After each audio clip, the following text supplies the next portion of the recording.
Hey everyone, welcome back to the shop. Today let's get finished up making those Interplane struts.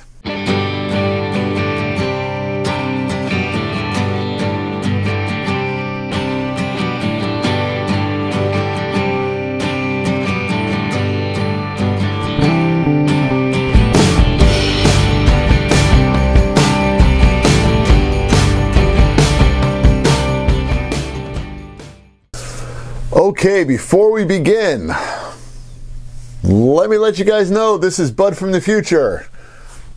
It's already been done. I spent 3 weeks. I started doing this in the beginning part of this video on January 2nd. Today is January 21st. Yeah, it's been quite the little battle. And that 3 weeks encompassed me working on this 1 day a week, and then the other day I had off per week. I decided to start doing more things with friends again. So because with what's been going on with that COVID thing for the past 2 years, you kind of start with disconnect with all the friends you used to hang out with. So yeah, so 1 night a week for the last 3 weeks has just been going out and having a good time, and then coming back, and next day off I'd work on this.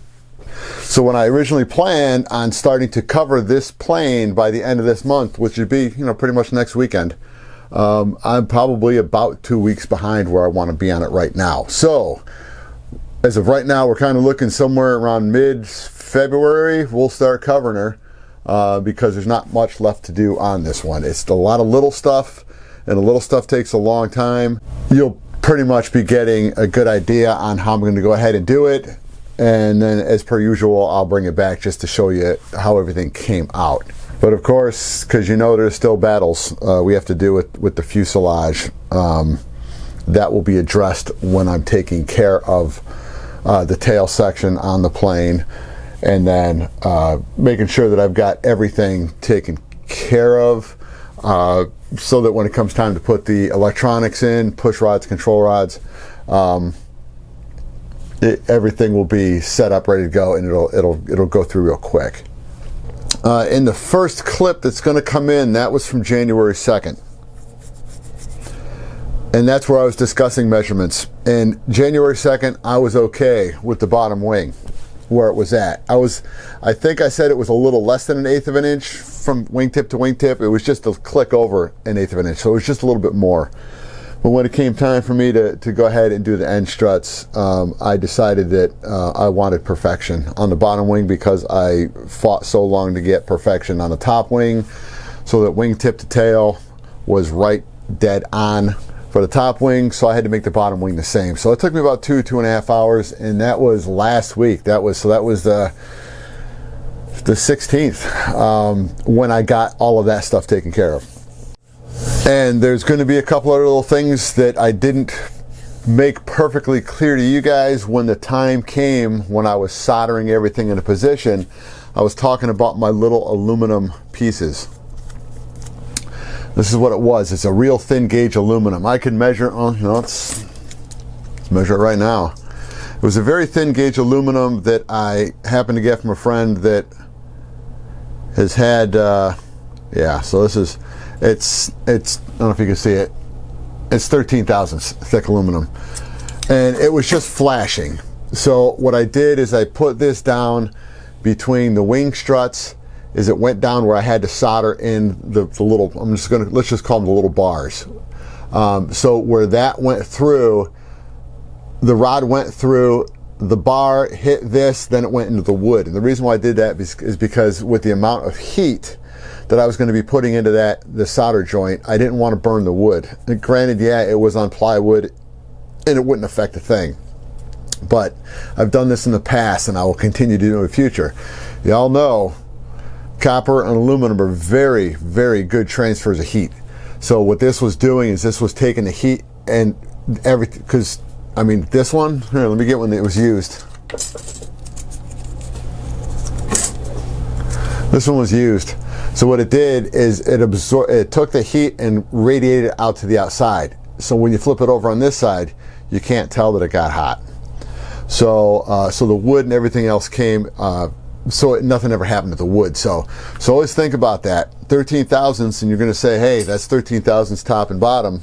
That's 26 thousandths of an inch.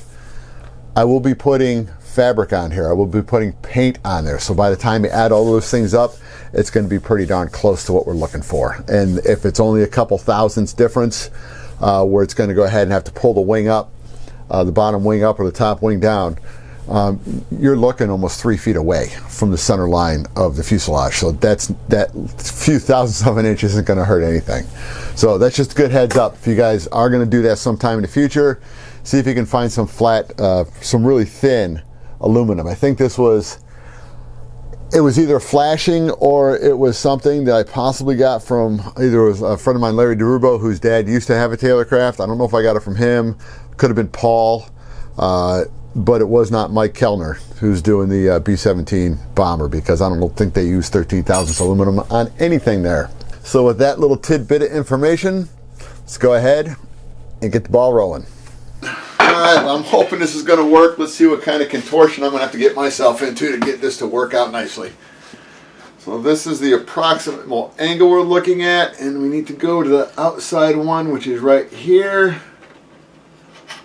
See how well I can do that, and we need to be about at that angle.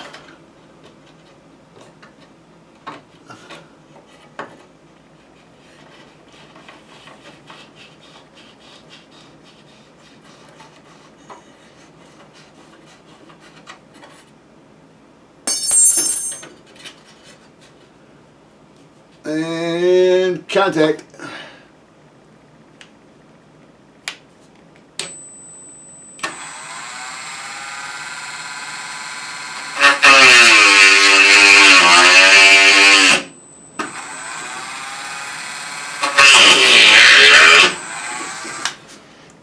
Let's see how that one wants to fit in now. When you're going to be putting the plane together with the wings on, you're going to have to, because these things do drop down into the hole. Okay, so we're sitting there and we're at a proper angle, and there's no flexion in this. So let me go ahead and see. Yeah, we've got about 2 inches of movement all the way around it total. So we're good and solid. So that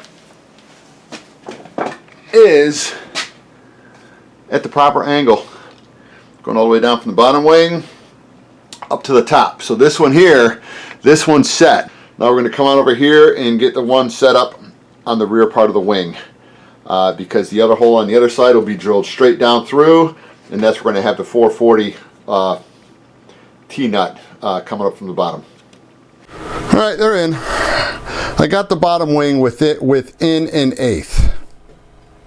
It's a little bit less than 56 1/4 on one side, and it's a little bit over 56 3/8 on the other side. So we're within 1/8 of an inch. So I'm good with that. That can stay just the way that is, because that 1/8 of an inch from side to side is not going to affect a darn thing. And I'm just tired of fighting that thing. As I still have to fight the fuselage, which you saw just a short time ago. So right now I'm still going to finish winning this battle with this plane. Now the rears are long. They're longer than they need to be. They will be shortened down, because it'd be a real pain in the butt to try to put these things in, because they will get attached and unattached every time you bring the plane up to the field to fly it. So it doesn't need to be standing this proud. I want it so that there may be going in maybe 1/4 of an inch top, so it's just a little nub sticking out past here, because if I'm going to raise this up, it's going to be like an 1/8 inch spacer. So I will leave a little bit, but it doesn't need to be that much, because there's no way I'm raising the tail end of this thing more than 1/2 inch, because we know that it's down about an 1/8 inch. So that's that 0.42 angle of attack on the top wing, 0 on the bottom, and once again on the back, 3.6. So that extra, remember, that extra degree of up on the tail should counteract this thing, even on the maiden flight. So if I have to make a change, it's easy to make a change just by putting a spacer underneath this, and you know, you're good to go. So anyway, they're not done. I still have to put the bent piece in.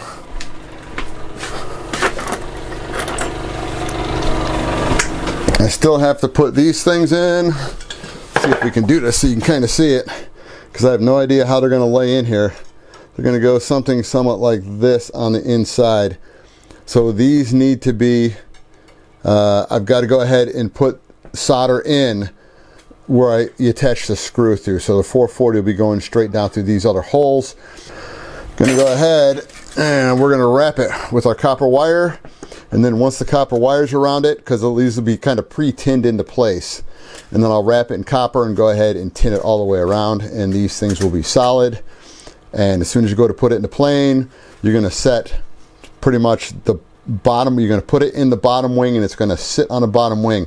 Normally I'll start the thread, the 440s. I'm not going to tighten them down.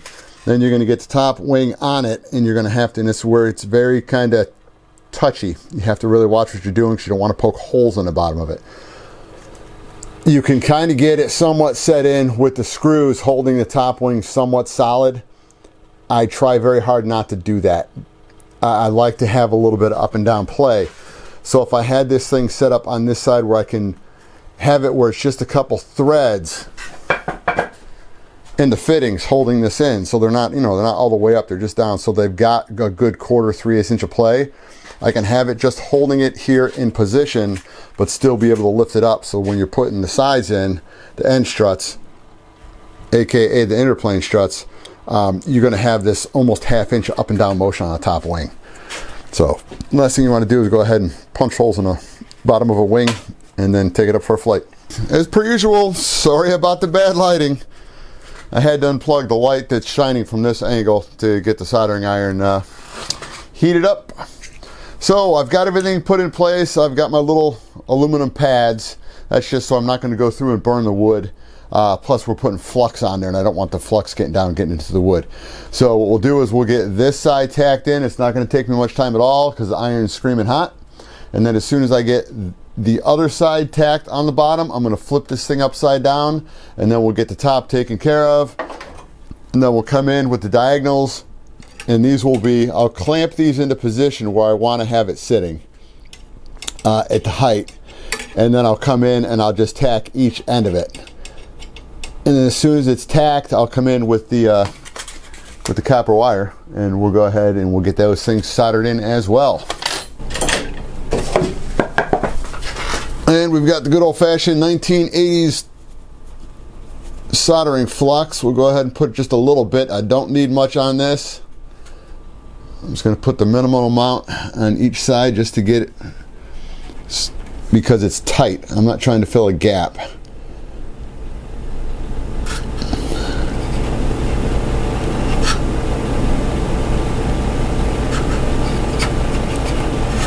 Okay.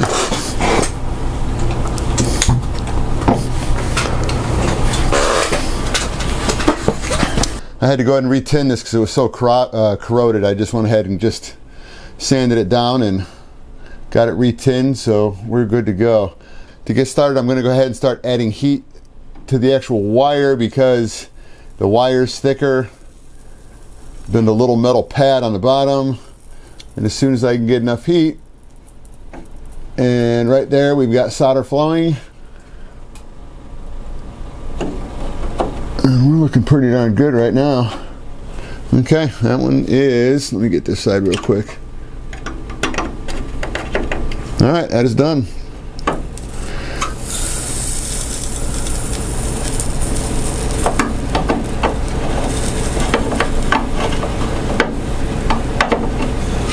And that end's done. Okay, let me get this thing flipped upside down and I'll bring you right back. All right, we are ready to go. I have it fluxed. Let's grab the iron. And let's get this side done.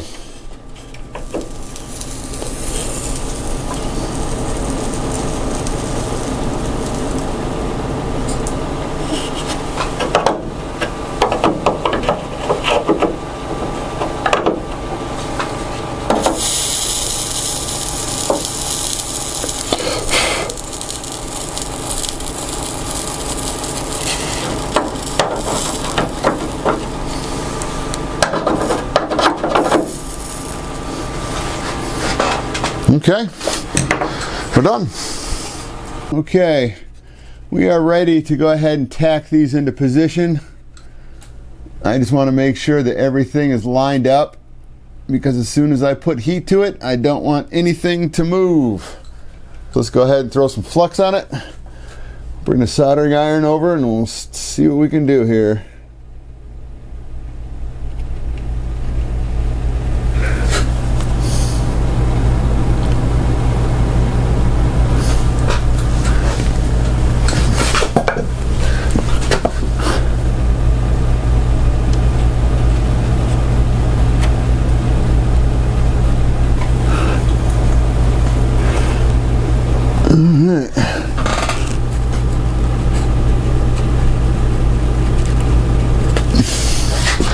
Let's do it.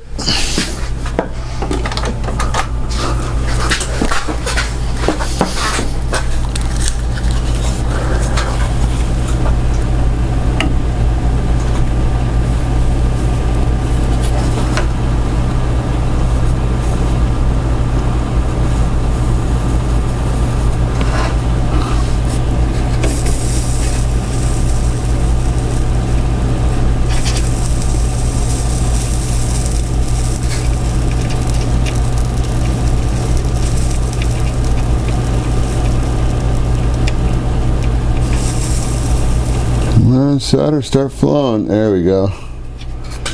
Alright, bottom is done. Let's see how well we can do at the top.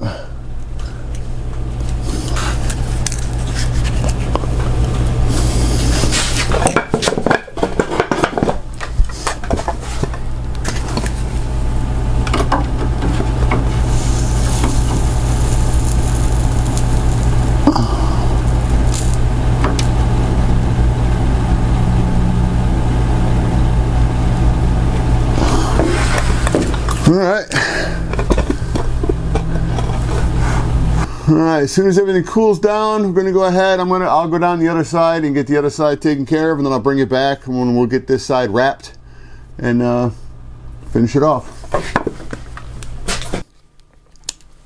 Alright, unfortunately I forgot to hit the record button, so at least I found my mistake before I was done.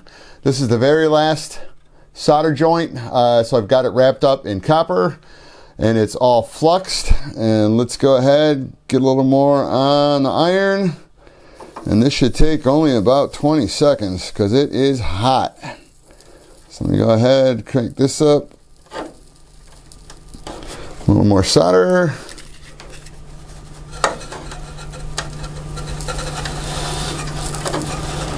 Up on the top.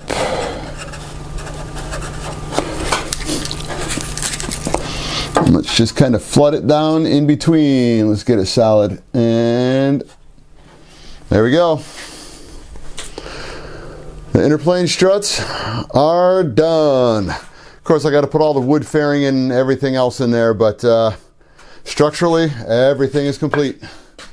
So let me go ahead and get this thing flipped right side up, and I'll kind of show you what it looks like. All right, this will be the best shot I can get for you. There's a whole lot of noise in the background, so I don't know if you'll be able to see it. We've got everything taken care of, wrapped in copper wire and soldered top and bottom. So these things are done. Like I said, it's not that difficult. It just takes a little bit of time. And if you look down this way, you can see wires everywhere. So this thing is rock solid. So I'm actually very happy with that. So top wing, bottom wing, all taken care of. All the hardware is set up. And because, yes, I did, like I said earlier in the video, I had to go and reset that bottom wing. So we know that everything is true to itself and true to the fuselage. That's next on the list. All right, with the wing mounted, bottom top, Interplane struts done, rock solid. What I will have to do is we're going to have to, and I'll get you guys all set up so you know how to do it. If you want to get a little bit closer look at the wrap I put on this, I have not cleaned this up. There's focus. I have not cleaned it up where I want to, but I've just got to go ahead, and what I'll do is I'll come in, clean it off the best I can, and we'll go from there, because that little bit of dirt you see, that's still the flux. So I'll go ahead and come in probably with some, I could probably use, I got 99% alcohol. I'm going to try that first just to see if I can break it down and clean it up. So these things, because even though it's end-shaped, the airflow goes across like that. So what I'll do is I'll get a piece of plywood and then set it up so that this will be laid down flat on the bench. And the wood itself is cupped on one end. So what you're going to do is you're going to come in and you're going to glue it right up against the side of this. So we'll be scuffing the side of the, and it's going to be, of course, be on the outside of this. So let's see, front and rear. It'll be on the inside of the front, on the rear side of the rear. So we'll get this thing all set up the way it needs to be. And then once it's ready to go, everything's cut to the right length, and I'll use the plans. So we're getting really close to where we need to be. Then we'll just go ahead and this will be laid down flat, wax paper on the bottom, and we'll go ahead and get everything glued into place, clamped down properly, and when it's dried, pull it off and get the other one done too. The issue we're gonna have, and I still gotta figure it out, I'll read the instructions. I don't think they leave these round. They may do the same thing on these. I'll see however they do it in the plans is the way that I will do it on this one. Because I've seen them where some people haven't done the cabane struts, because the wing struts, they're actually pretty thick on the wing struts. So we'll just look at the plans at that point in time. So what we'll probably do is we'll get that taken care of, and then as soon as that is done, because I want to get that part done, and I may do the landing gear at the same time, because it's going to have those coming in here too. So I may do both of those at the same time. And once that's taken care of, because that'll probably be the next video, and then of course the one after that'll be, let's get the tail put on. So that'll be the horizontal stabilizer, elevator, vertical stabilizer, rudder, and then at that point, it's time to set up for the electronics and the push control rods. Then it's just about time to cover. So I will see you guys next time, back down in the shop.